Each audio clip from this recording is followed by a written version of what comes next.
Nasa ating linya ngayon si Ambassador Mylene Garcia Albano ng Philippine Embassy sa Japan. Ambassador, magandang umaga po, ma'am. Yes, magandang umaga po, Ted. How are Opo. you? Ma'am, we're Opo. good, we're good. Kayo po, kumusta kayo Okay. dyan, ma'am? Okay naman po. Okay naman yung mga kababayan po natin sa Japan. Yes, sir. Opo, sige ma'am.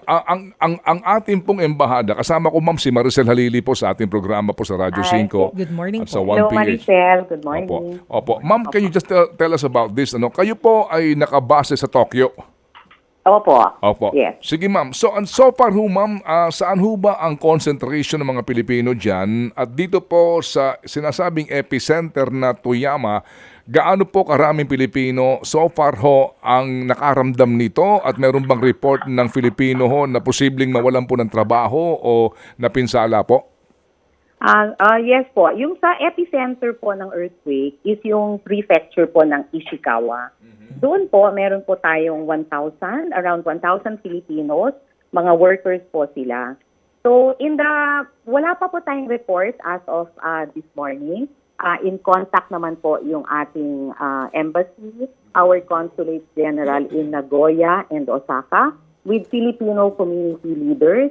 So yun po ang primary means by which we are able to reach our Filipino community. So thankfully, salamat po sa Diyos, wala po naman tayong reports of napinsala. Meron lang po mga areas na pina-evacuate yung ating actually lahat po ng mga residents sa area because of yung tsunami warnings po that were raised yesterday after the earthquake. Pero yung initial tsunami warnings po na baka daw po umabot ng 5 meters, na downgrade na po din yun. Ngayon po ang warnings are baka po between 1 meter to 3 meters. And yung actual areas na nagka-tsunami na po, umabot lang po ng 1 meter or less po yung naging tsunami. Opo. Yun hong binabanggit nyo na mga 1,000 manggagawang Pilipino sa Ishikawa, ano ho Yes. usually mga trabaho nila doon, Ambassador? Usually po, mga agricultural workers po sila. So this is an agricultural area pala. Yes po, opo. Okay. And ma'am, so far po maliban sa Ishikawa na 1,000 nga po ang mga manggagawang Pilipino doon, saan pa pong lugar ang nakaramdam na ng malakas na pagyanig at gaano ho karami ang concentration ng Pilipino doon? Ito po, itong area din po na Niigata, meron po tayong 2,800 Filipinos. Ito pong Yamagata, meron po tayong 860 Filipinos. And ito medyo malayo na po na area, Hokkaido, 2,400 Filipinos. Opo. And so far ho naman, hindi naman maaari sabihin na ang mga Pilipino so far po ay ligtas, no? Yes po, yun po ang report na nakuha natin. I praise Yung God. mga pina-evacuate naman po sa kanilang mga bahay, lumipat po sila sa mga malalaking evacuation centers na prepare na din po yan, already being prepared by their local government para po in the next few days kung natatakot po sila because may warnings naman po of further aftershock. Okay. So pinalipat na lang po sila. Opo. So far ho naman, wala din pong mga pabrika man o pagawaan kung saan nandun ang mga manggagawang Pilipino na posibleng na hindi naman muna makapagtrabaho dahil may malaking danyos? Actually, ang problema nga po nila ngayon is yung earthquake nangyari po kahapon late in the afternoon na. So medyo dumidilim na din po. So even yung Prime Minister's office, wala pa pong masyadong accurate picture on the extent of the damage to property. So ang gagawin po nila is nag-deploy na po ng mga self-defense forces, additional po ng mga police and fire personnel to the areas concerned para po malaman yung extent ng damage. And ngayon pong 9:15 ng umaga, Japan time, magpe-press conference po si Prime Minister Kishida to give a more accurate picture of what's happening on the ground, pati na po din yung efforts nila to help the areas and perhaps rescue yung mga tao po. Pero Ambassador, I understand wala naman pong casualties or injuries. That's good among Filipinos na nandyan po sa Japan. But I wonder kung ano po yung sinasabi nila sa inyo na kailangan nila na assistance, especially po yung mga nag-evacuate.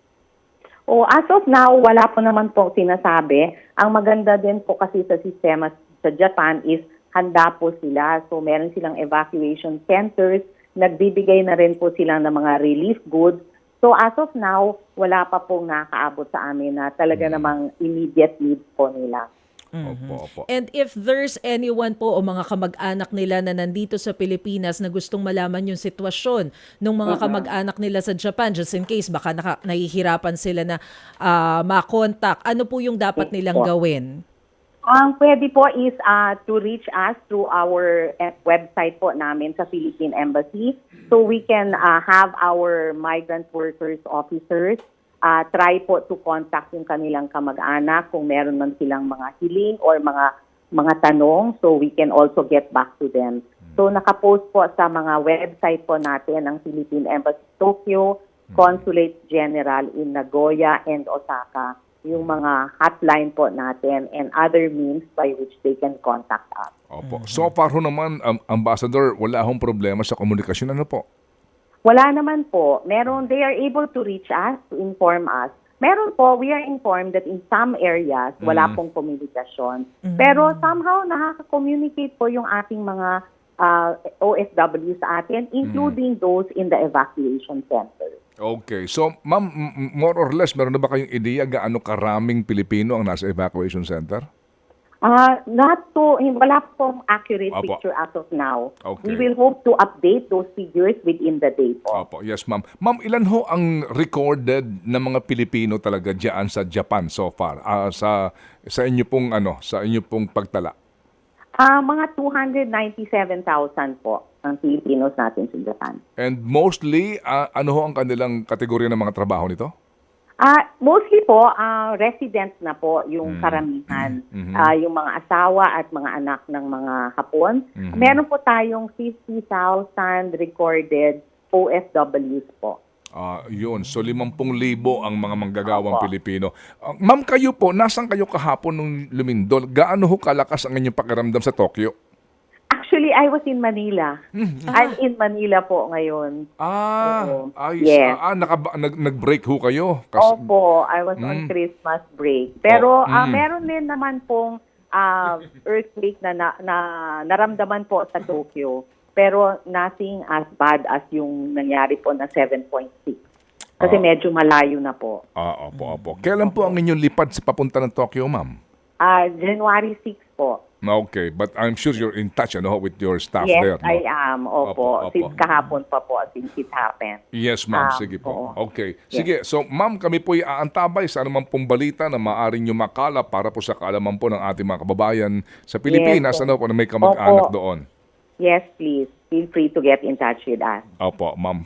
Thank you po, Ambassador. Salamat. Thank you very much Salamat po. po. Salamat. Thank you, Maricel. Opo, si Ambassador Maylene Garcia Albano na ngayon po ay naka-Christmas break, no? Hindi naman din niya alam itong mga pangyayaring ito.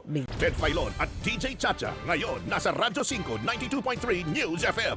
Monday to Friday, 6 to 10 a.m.